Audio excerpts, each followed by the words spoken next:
व्यवस्था विवरण की पुस्तक अध्याय 4 वचन 32 से 40।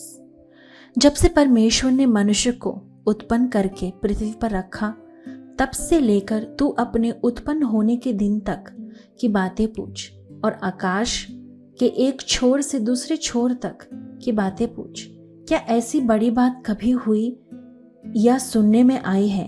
क्या कोई जाति कभी परमेश्वर की वाणी आग के बीच में से आती हुई सुनकर जीवित रही, जैसे कि तूने सुनी है?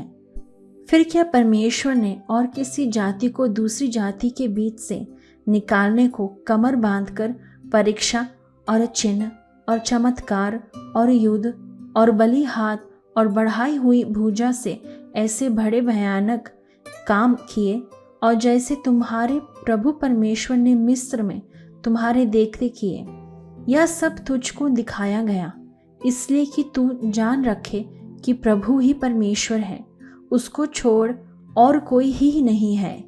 आकाश में से उसने तुझे अपनी वाणी सुनाई कि तुझे शिक्षा दे, और पृथ्वी पर उसने तुझे अपनी बड़ी आग दिखाई, और उसके वचन आग के बीच में से आते हुए तुझे सुनाई पड़े।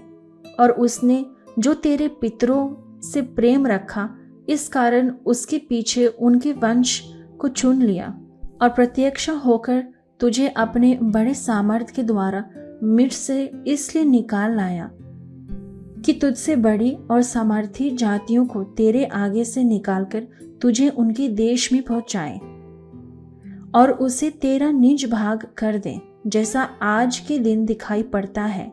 इसलिए आज जान ले और अपने मन में सोच भी रख कि ऊपर आकाश में और नीचे पृथ्वी पर प्रभु परमेश्वर ही परमेश्वर है, और कोई दूसरा नहीं। और तू उसकी विधियों और आज्ञाओं को जो मैं आज तुझे सुनाता हूँ मानना, इसीलिए कि तेरा और तेरे पीछे तेरे वंश का भी भला हो। और जो देश तेरा प्रभु परमेश्वर तुझे देता है, उसमें तेरे दिन बहुत वरन सदा के लिए हो,